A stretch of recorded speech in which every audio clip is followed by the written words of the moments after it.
I'm Leela, host of Texas Bred, Future is Female. And I am Tayway, Texas Bred, Future is Female, and we are here with Miss DJ Oreo, the only Oreo. Yes, ma'am. Cookie, America's favorite cookie. Yes, ma'am. Yes, ma'am. So we are here with DJ Oreo, and we are here, and we want to just get her perspective on the women in the DJ industry, and we have a couple questions for you, and yeah, we just gonna get your take on things. Okay. Yes, ma'am. Yes, ma'am. So, without further ado, what sparked your interest in becoming a DJ, and how did you get started in the Houston music scene? Okay. So first, I'm gonna start off with my father, my biological father. He was a big-time DJ out here back in, I guess, the 70s, 80s, I don't know. But I don't want to say he's the reason why I got into it. It actually started when I was in high school. I started going to high school parties, and I used to hear DJs kind of blending in different songs together, and I used to be in my head like, I wonder what this song and this song would sound like blended together. So I was in a production class my junior and senior year, and the teacher, he was also the leader of the DJ club. So I asked one of my classmates, I'm like, hey, can you download, I brought a flash drive. I said, hey, can you download that DJ software on my computer? He said, sure. So he downloaded it. I went home, started doing everything, practicing, doing things on my own, and boom. I started DJing. So, DJ Oreo, have you faced any challenges as a woman in this industry? Of course, especially in a nightlife out here, you're in competition with a lot of, I'm sorry, I'm getting tongue-tied. You're in competition with a lot of the men out here that are already either in the game or they're, it's just easy. So let me just use an example. So when I started DJing in nightlife, I would be behind the DJ booth, and it would be like a man or somebody coming to request a song, and they would look literally right past me, like, where the DJ at? And I'm literally standing right behind the DJ board, like, I'm right here. And they're like, I've never seen a girl DJ look like this. It's like, so it is tough because of my image and what I'm not like the tomboy, I'm just a girl.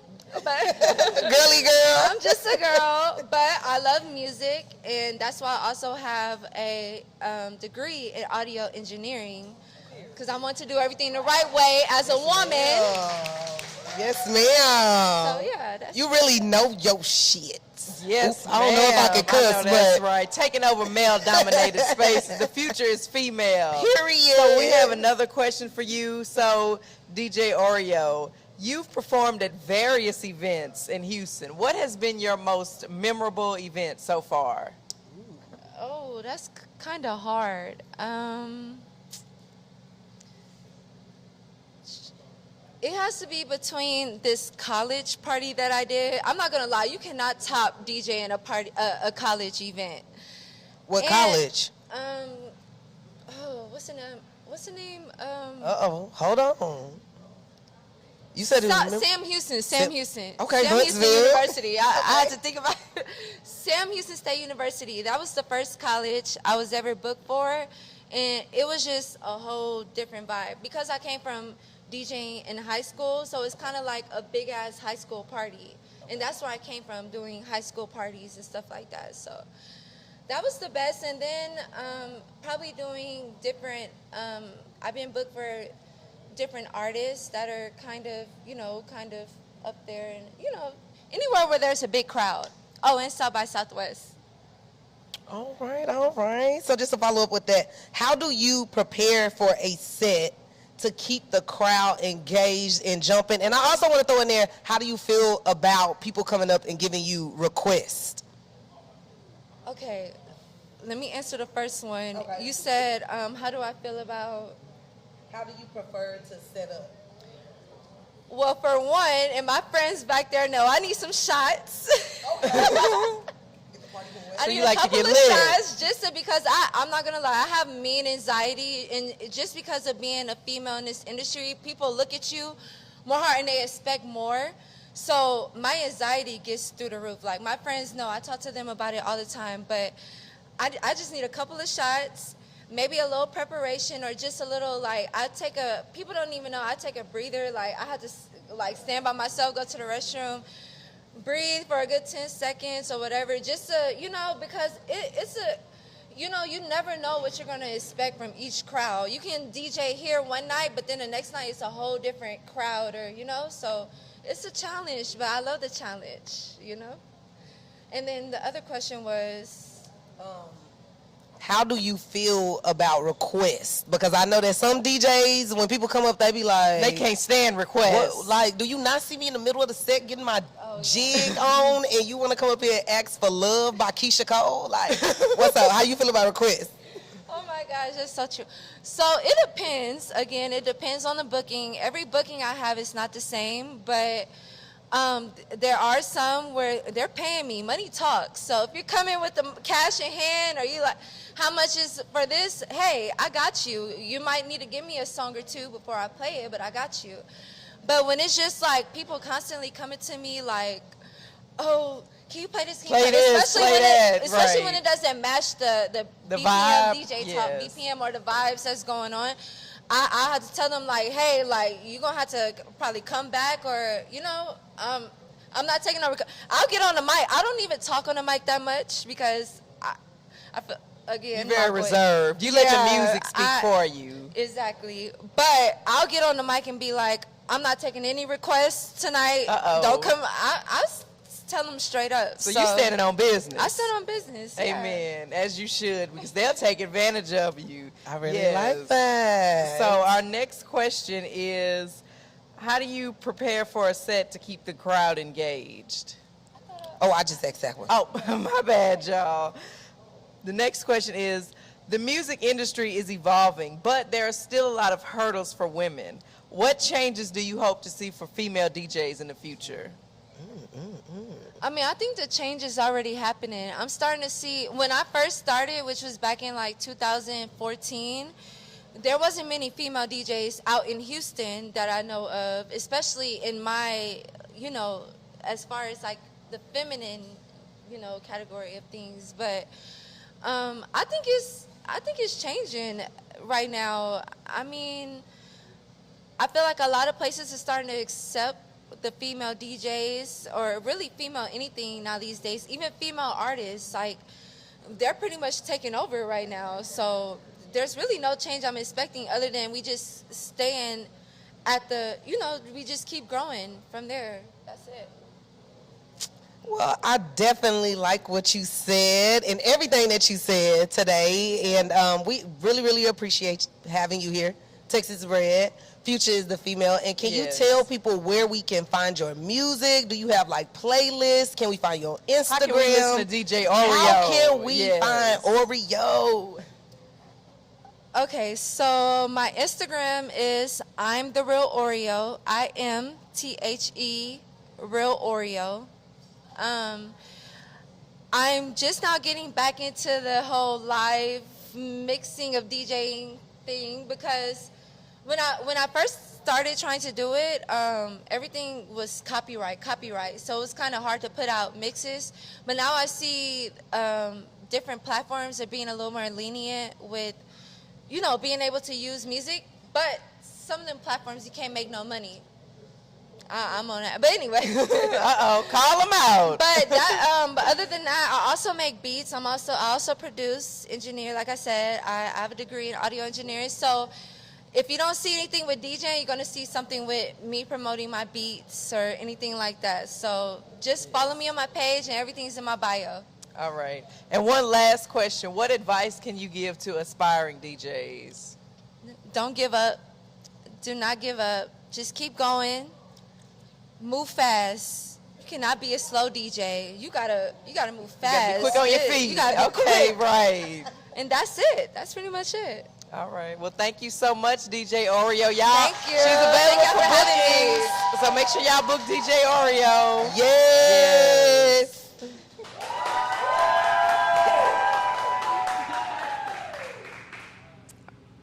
All right. I'm Leela, and this is Tayway. And we will be interviewing the founder of the Creators Hub, Miss Ashanti. So, Miss Ashanti, go ahead and just tell us all about your Creators Hub.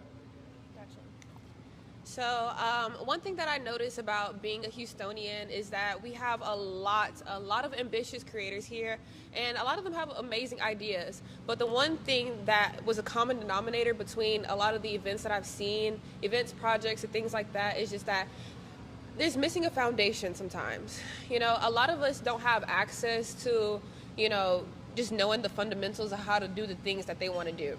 So being that I've been in modeling, acting, and just different areas of creative direction, I've been able to gather mentors. So I just wanted a space where I could have creators come and, you know, just seek mentorship, you know, go to different classes and really just learn the fundamentals of whatever they're doing, honestly.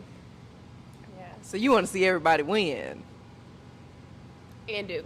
Okay, we love Baby, to she see said it. it's enough for everybody. I love how you just jumped straight into it like you already knew the questions.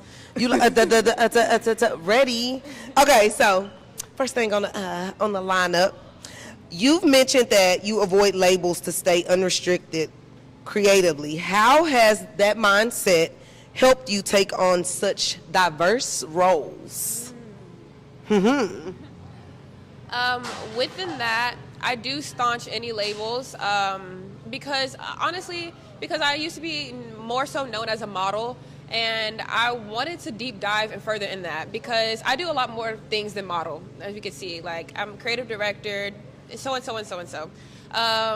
The more that I don't label myself, the more that I'm able to really be a chameleon in different rooms. You know, I kind of like appease to whatever crowd I'm around or whatever goal that I'm trying to reach. That's kind of what I tell people about. And, you know, knowing everything about me is really not necessary. So the more that you do get to know me, the more you get to, you know, the more that you get to find out. It's a privilege. So you're I a like chameleon. that. Yeah. So the jack of all trades. A woman of many hats. Boom. Okay. Many woman of many hats. Yes. Boom. Okay, got you. Okay, so our next question for you is, you come from a family deeply rooted in the arts, from New Orleans to international stages. How has their legacy helped shape your creative path? Honestly, not many people know about my history and my past of being a creative and what my family has gone through, which I'm honestly blessed at because I want to make my own name. I want to make my own stage. I want to be able to, you know, move in rooms because I did that myself. And thank God that I do have a family that is enriched in creativity. That has really just shaped me to the person that I am today. The reason why I can wear many hats. You know, the reason why I can walk in different rooms and do many things and be a student of life, really. That's really how that's affected me, honestly.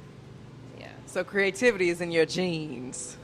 Okay. I really like that. So just to piggyback off of what she said, are there any particular lessons or stories from your family that inspire you daily that to just keep, you know, going and doing what you're doing? Honestly, yes. I look at my grandparents on my father's side. They're from New Orleans, and I just really am inspired that my grandparents are still doing what they love. My grandfather, he is a head professor, the art director at Xavier University. So I've been able to really, you know, deep dive into different mediums of art, and to see him still be at his big age and really pursuing his passion is really astonishing. And so is my grandmother. She's an actor, singer, songwriter, and to see her still doing her things at this age, that's just really inspiring to me. It just lets me know that, you know, no matter how old you are, no matter what generation you're from, you can still really pursue your passion, have children, create legacy, and really build a better generation. Yes, a family tree of creatives. So yes, our next question is. Not grandpa in his big age. I hope he see this too. And he tell you about yourself. Over here calling your grandparents old on camera, girl. Yes. So our next question is, you're passionate about nurturing other artists. How do you create that haven for creatives to thrive? Okay, so when I originally started the Creators Hub, I started going to different coffee shops, just inviting other creators to come out and just to really sit down and brainstorm, because I feel like we don't have enough time sometimes to allow ourselves to figure out in what areas do we need help in, you know, and the fact that we have a table full of other creatives, no matter what you're doing, model, videographer, you're in tech, real estate, whatever it is, and you're able to sit down and be vocal and be vulnerable about what areas that you need help in, and hear somebody else that may have that for you. I feel like that's one of the ways that I started to do that.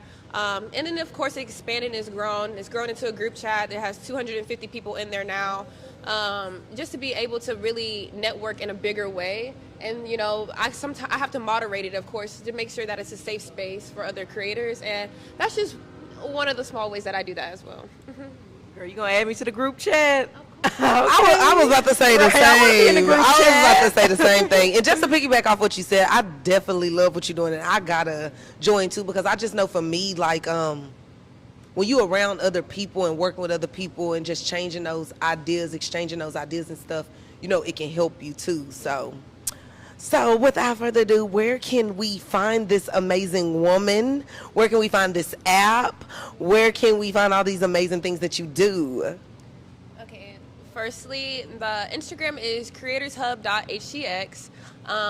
Before y'all even join or follow, there's a model that I always like to stick to, is collaboration over competition. There's enough out here for all of us to get it. There's abundance of everything. I don't know what y'all believe in, but I do believe that there is an abundance, there's enough out here for everybody to eat. So follow that page, and also stay tuned, because I am moving off of Instagram, and I am actually launching official website and page. And yes, you know, ma'am. Come on, website. website. Get on there. So yeah, yes, stay tuned. Ma'am. Yes. Thank you. Well, we definitely appreciate you coming and doing this interview with us. I'm inspired. How you feeling? I'm very inspired. I'm trying to get in that group I'm chat. trying to get on that app, baby. Right. Because I need to be at the coffee shops with y'all. Hello. You know. All right, so again, thank y'all for being here. Texas Bred feature is female. It's Tay. It's Leela. And we are out. Yes, thank you.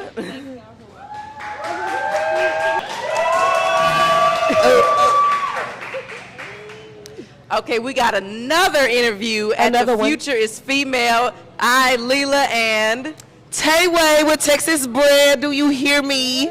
yes, we are about to interview Ayo Tay. Ayo Tay is an advocate for sexual intelligence and mental health, focused on empowering women. She is the founder of Clitorit, a platform dedicated to sexual health and high frequency, an event series that explores sexuality and self-awareness. All right. So without further ado, we got Ayo Tay. I really like that. My name's Tay Way. Ayo Tay, Tay Way, and Leela. We got Leela too. Lee, Okay. Tay, and Tay. Period. All right, so we're going to jump straight into things. You've coined the term sexual intelligence. What does that look like in today's world, and why is it so important?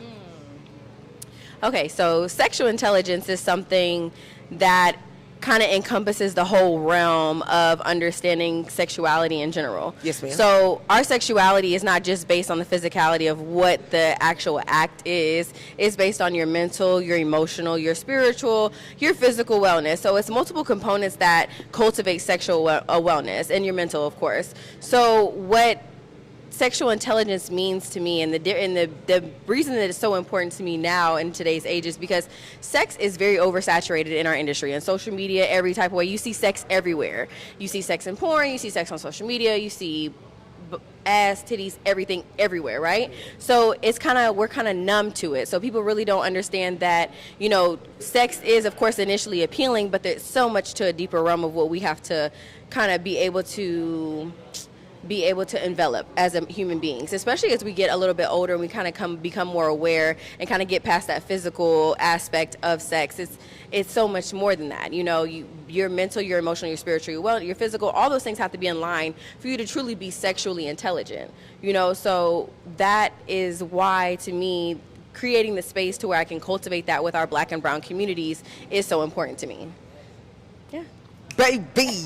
Very well said. Very well said. Y'all better get y'all spiritual, mental, physical. Yes, get it together. Stay educated. Period. Yes. So our next question is it's going to be about navigating dating and sexuality as a single mother. So my question to you, Miss Tay, is, as a divorced single mother, how have you balanced your personal life with your role as a sexual intelligence coach? Ooh, geez. Ooh. That has actually been something that I feel like I'm still currently working on. I feel like that's a process for me. I have a child. My son is 16. I'm a teenage mom. I'm divorced. I married my high school sweetheart. So I lived life very early on. And I think that once I got my divorce, I started being out in the dating world, I started living life, and I got into the realm of being a sex educator. It made me kind of realize how much of a difficulty it is, because people have such miseducation on what sexuality truly means, and I feel like I've always kind of been in touch with my sensuality and my sexuality, so it's kind of been a burden in a sense, because of course with everything being hypersexualized, with me being a sex educator, they initially think like, oh, you a freak. Yeah, but not for you, not for everybody. Yeah. You know what I'm saying? So I think it does have its ups and downs. I think I'm still battling that currently. I'm still trying to navigate that space. It is a very difficult space, I would definitely say, because initially, it's like a conquest. She's very open sexually. Maybe I can, be able to date her and have sex with her. And it's like, it's not, you're not gonna get no. You're here to educate. I'm not here to educate. So I would say that it's quite a difficult space, but I think I'm navigating it pretty well. I think it's kind of helps me. I think it kind of helps me better because I'm kind of able to narrow down who I'm dating. I'm not really in a huge spectrum of dating, so it can be difficult. But it also, to me, I feel like it's a blessing because I'm able to really see through the bullshit. So I'm happy to be divorced. Yes. I'm happy to be single right now. I am dating, but I'm enjoying the space that I'm in, and I'm enjoying navigating this space, and kind of, as I'm dating, teaching those individuals kind of how to approach and how to navigate dealing with the person that's kind of more open sexually as far as discussing the topics, opening about the topics, but it's not going to be like, okay, I talk to you and I like you, now I'm going to have sex with you the next day. Now, if I chose to do that, that's my choice, but that's not majority of what's going to be happening, So it's kind of killing that narrative that's kind of based on me because I am openly sexual. Yes. Yeah. Baby, and what she did was that. We both was like, she educated, not easy. Educated, not easy. I like in the midst of you saying everything that you saying, it sounds like you have a lot of boundaries. It sounds like you have a lot of boundaries also. I ain't gonna lie, this wasn't on the lineup, but I think boundaries is a big thing that I'm trying to work on in my life. So I want to just ask you, like, how do you feel about boundaries? Do you feel like people should have them in their sexual life also? Absolutely. I feel like the first step to navigating your own boundaries is having boundaries outside of the sexual realm. You know what I'm saying? Practicing that in other realms as far as dealing with your friendships, your relationship with your family, the relationship with anybody that you're dealing with, your people that you work with. Being able to establish those boundaries in those spaces allows you to be more comfortable when you're doing it in your sexuality or who you're dealing with.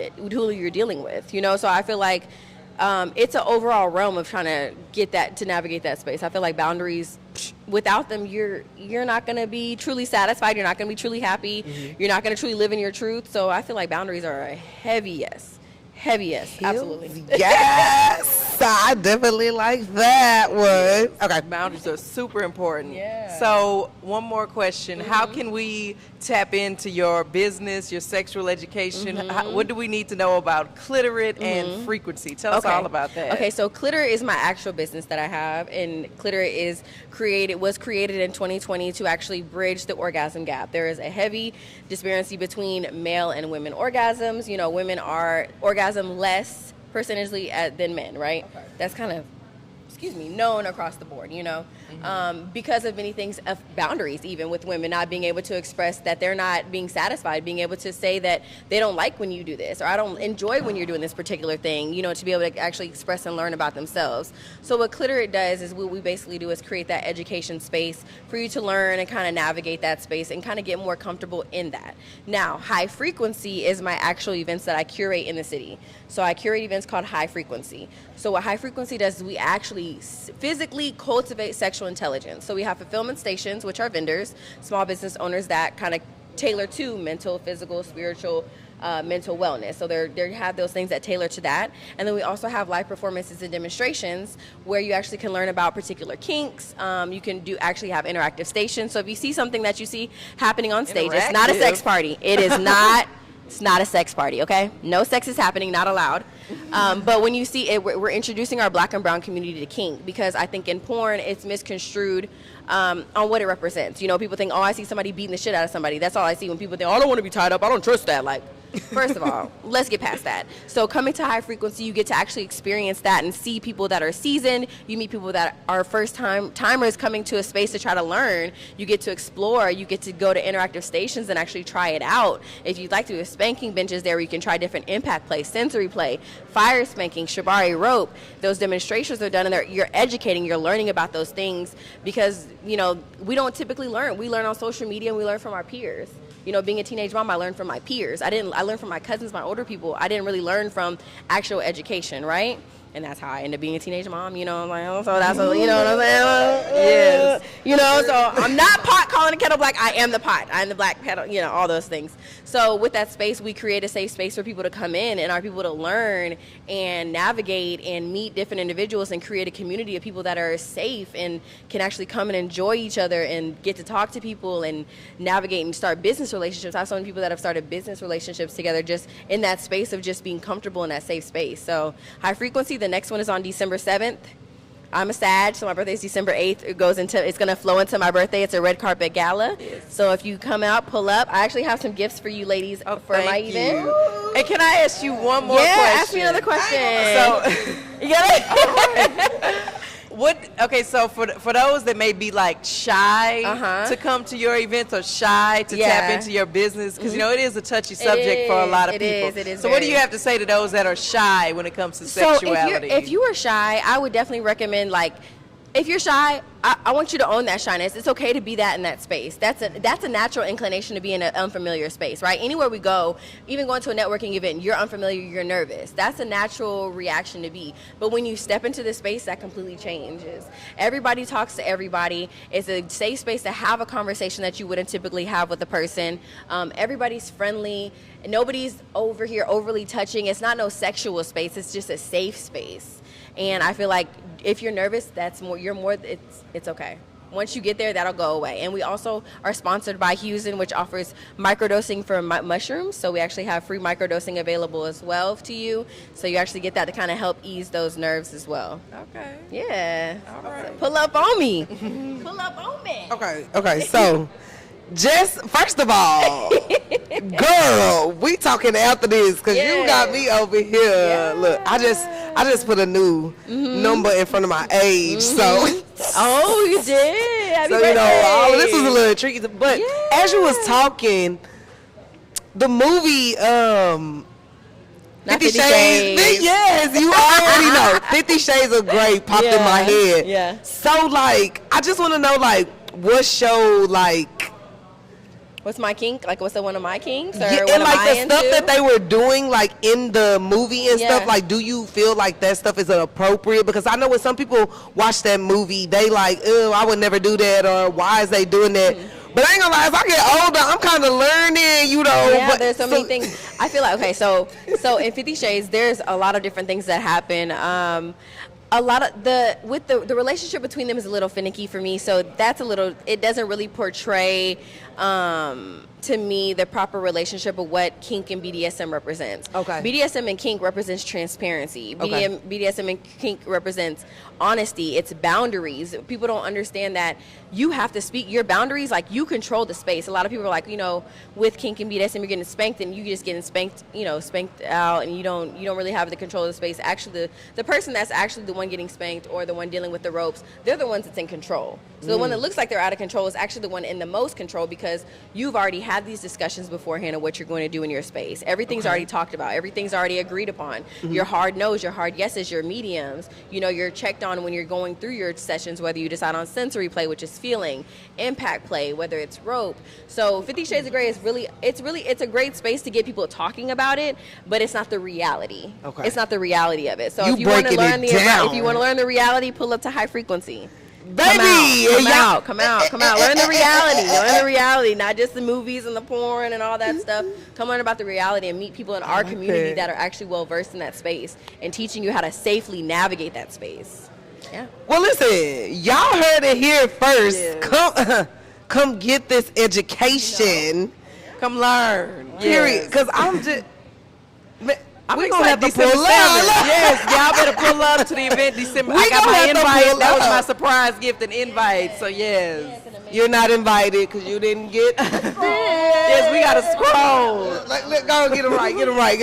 We got a QR code. I don't want to drop my QR code. You got to hit one of us to get it. But no Yes. lie, I'm not gonna lie. It was good having you here. I appreciate it, y'all having me. Thank you, 90. Thank you for always coming. He's come out and supported a few of my events as well, so I really appreciate being called upon to come on here and speak about what we do. For sure. Shout out 90. Shout out 90. Shout out 90 You know, for real. shout out to Connecting the Dots. All right. So, Future is female. Yeah. Ayo Tay, Yeah. Texas Bred, Tayway, Yeah. Leela. High Frequency. You can find me on Instagram at Cliterate, CLITERATE_. And once you get to Cliterate, it has all my hyperlinks to get to Ayo Tay. If you want to follow my personal page, High Frequency has its own page. Ooh, being an entrepreneur is crazy, girl. It's all good. So yeah, all the pages, follow it. But Cliterate is the main page that has all the information for High Frequency. Has special discount codes for you as well. So if you're tuning in, you actually get a free discount code for here. Baby, she on her shit. Hey, and we out of here, man. Stay ready, so you gotta get ready. Thank you. Thank you. Y'all already know what it is. It's your girl, Tayway, checking in. We are here with Texas Bred. Future is female. Do you hear me? And we also have Your co-host, Leela. and we have Miss Candy.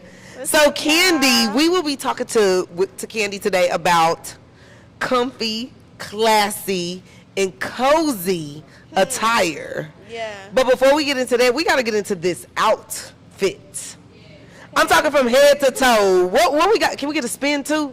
Because I like what I see in the back. Okay. So what we got here? So I'm a clothing designer, so I make everything from scratch. We have the snake top, halter top with the double strap back. We have the Asian silk skirt. So you can see it got little dragons. You speaking to the mic for me?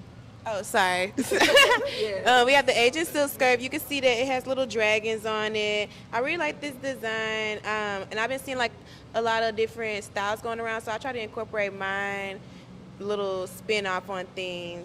And I just love like leg warmers, so I call these the leg sleeves, and it's the same material as the top. And then we have the Yeti low top shoes, because a lot of people ask, are they together? It could be, but no. Okay, then what's this? What we got? And the headpiece, of course. This is something I just threw on top. Just like, you know what? That needs to be there. Period. So I felt it in my soul. So I put it together. I'm not gonna lie, I'm loving the fit. Like, if you want to take me home with you, you can. Okay, so we gonna get into this interview. Yes, and I want to say I loved it. It's giving Little Red Riding Hood. I love it. So tell us, what inspired this outfit? Like, what gave you the creative ability to put this with this? What made you want to pair this together? Give us the science behind creating this amazing outfit. The mad that got the mad. So basically, like I said, I get on social media and I'm just very inspired by fashion ever since a little girl. So I would see an outfit I like and I would just recreate it. And so I seen this girl do like a pinup girl kind of hairstyle, and I'm very artsy. I love doing animated kind of looks. I forgot the word of the day that I kept saying. You got a word of the day? Yeah, it was a word of the day that I kept saying. Editorial. Editorial, Yes, so okay. it's giving very editorial, you know. So she did a little pinup look. So I was like, okay, let me do my own little spin off on that. I want to give like the rich girl vibes, right? You know, but very like still, you know, very cute, preppy. Still can turn up, of course, you know, business in the front, party in the back. Yes. So, like, I actually, and what's crazy, whenever I'm just creating, like, I really can't explain what kind of outfit I'm going to make or put together. It just looks right, feels right to me. Yes. Okay, Miss Seamstress, the outfit creator. So we hear you have a clothing brand. And what's the name of it? And can you tell us more about it? So my clothing brand name is Cozy Attire. It is COOZY Attire. So like she said, comfy, classy, cozy attire. So with that, you can wear it anywhere. I would go to the movies, I would go to the park, I would go to the club wearing this kind of attire because I'm comfy, I'm classy, and I'm cozy. I'm comfortable. I don't need to be wearing all that extra stuff, but this is designer too, you know, so I'm still looking good at the same time. I really love just how graceful, like, y'all, she, But I just want to ask, is there someone in your life that inspired you to get into, like, clothing? Or was it just something you woke up in the morning and you was like, I want to start designing my own clothes? I think that it was number two. I feel like I just decided I wanted to start designing my own clothes. Ever since I was a little girl, I would get t-shirts, like I would join different clubs and I would customize my shirts. I would cut them up. I would watch different things on YouTube. So I just decided to just take it to the next level. And as an artist, you always want to be very versatile. You always want to be very different. I would go get outfits from boutiques, but it just didn't feel right to me knowing that somebody else could have this outfit. Somebody else could have this exact outfit I have on, and it don't make me feel like, dang, I'm popping my shit. You know what I'm saying? Because then I can go somewhere and if somebody got the same outfit on, I'm gonna go home. I'm not doing that vibe. So I decided to just make my own clothes. And as soon as I started doing that, a lot of people was like, who made that? Who did it? And I was like, me. Like, and I always could sew since a little girl. I've started learning how to hand sew, so I would hand sew things. And then I just decided to just pick up the sewing machine and just take it full throttle. Love it, love it, love it, love it. So you're very fashion savvy. So rate my outfit. I love your outfit, actually. I love the ensemble of the top that matches the shoes. That's very tea, you know. Thank you. And, you know, sometimes you don't have to match, but I love when you do match and it's the exact match. Like, I don't like when I see two different sets of cheetah print. You know what I'm saying? Oh, yeah. I'm one of them kind of girls. Like, if you're going to do cheetah print, you got to go all in. You can't just try to do something and be like, oh, I'm just wearing something. Like, no, wear it. Like, really put it on. You look really pretty. It's giving me Clueless vibes. I love it. Very clean girl vibes. So if you could rate it 1 to 10. I would give it a 10. Oh, okay. That means it look good if you like it. Yes. I love it. It's something I would put on, for Okay, real. thank I love you. the aesthetic. It's giving me Prince of Bel-Air, Hillary. Okay, well, thank you so much. So, as far as your brand, like, where do you see yourself within the next couple of years with Cozy? What's it called again? Cozy Attire. Where do you see Cozy Attire within the next few years? Honestly, I feel like Cozy Attire is going to be hitting runways. I feel like we're going to be international. I will have my own store. I actually am working on a website that's going to be dropping in 2025.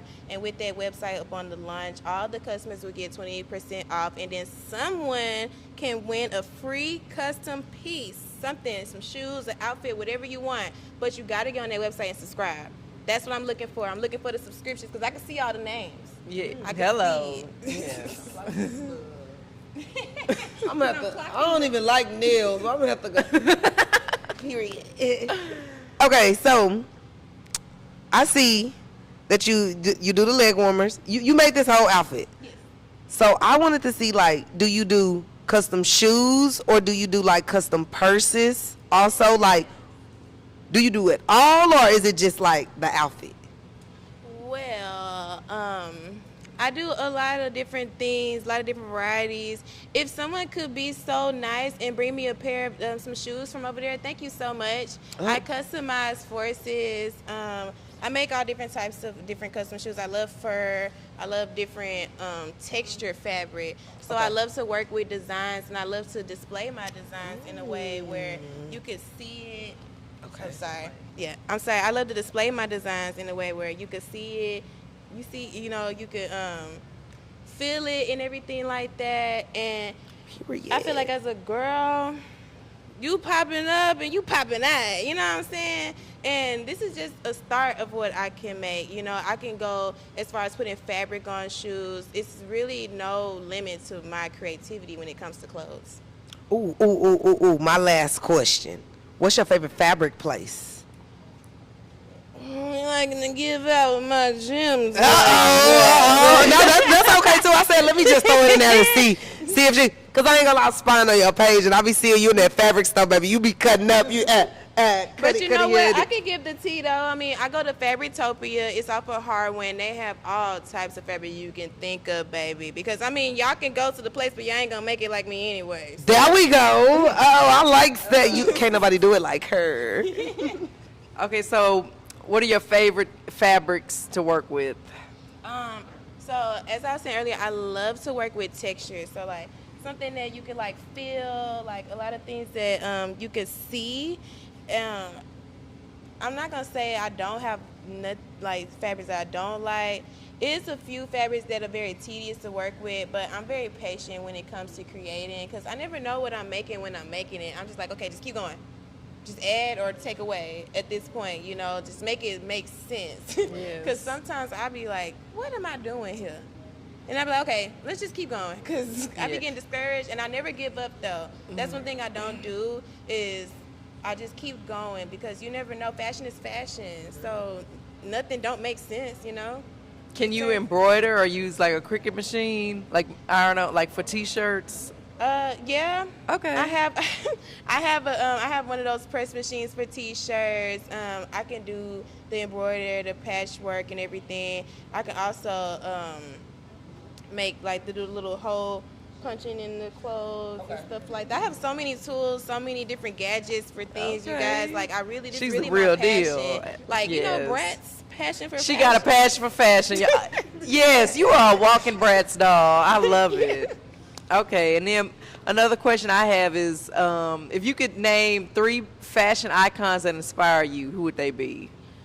Oh, that is a good one because there's so much fashion out here. I love Tiana Taylor. Ooh, I would throw that's a that good out one. there. That's a good one. Tyler the Creator. Okay. Good fashion. Good fashion. Yes. Got another T or what we doing? See. Tyler Perry. ASAP Rocky. Okay. Like I like people who really like they tell a story with their clothing. Like they put on different ensembles and they make it go together. Like those 3 people, they dare. They dare for fashion, and that's the kind of person I want to be. I want people to be like, damn, she got that on. I don't know if I can Where'd she put get that from? Where'd she get that from? Exactly. Where'd she get that from? And I'm be like, I made it. Period. You want one? You want some? And then while we there, you know, asking, you know, where they can get this stuff from, they can download that music too, right? Because somebody is an artist. Also, let's clock that T one time. You know what I'm saying? Get Miss Candy Baby. So tell us a little bit about Miss Candy Baby. So you know, Miss Candy Baby got an album coming soon, and it's gonna be the hottest thing you've ever heard in your life. Which you know, all my music, I feel like I make rich bitch music. Excuse my language. You know, rich girl music. You know, we gotta lift ourselves. We make ourselves feel good. You know, so when you working out, you know what I'm saying? You wake up and walking on marble floors. Dre makes the flow with designer doors. When you see me, you know I'm with bad bitches. Whole socket down to some mad bitches. Ain't got no sway, they some sad bitches. Can someone please give me your hand, bitches? I got the riches from the rag bitches. That kind of shit. You know what I'm saying? Like, really pop my shit for real through my music. Baby, there ain't nothing left to be said. Right. So we got cozy, comfy. She an artist. Like, Yes. get at her to make your outfit, your music, make you feel like a boss. Girl, they can walk the runway in your clothes that you made to your Listening to song. your music. Amen. And when I tell you, I actually did a fashion show like that, and it was such a beautiful, surreal moment because I was like, man, like, as being a creative as I am, like, I'm very humble when it comes to things because I know that I can only expand. I'm only going to get greater, but I know that where I'm at is only the beginning. Correct. And just seeing that little glimpse, I'm like, man, like, the future is so beautiful, and I'm just so excited. I can't wait. Yes, ma'am. So before you hand off the mic, where can we find you on Social media. social media platforms? Okay. You can follow me. My personal Instagram is It's Candy Baby, ITSCANDYBABY. And then you can follow Cozy Attire at COOZYATTIRE.co. Don't forget the .co because he's giving very much business savvy around here. Bossy. Yes. Well, thank you so much for coming to The Future is Female. Yes. Hosted by Texas Bred TV. Shout out to 90. Shout out to 90.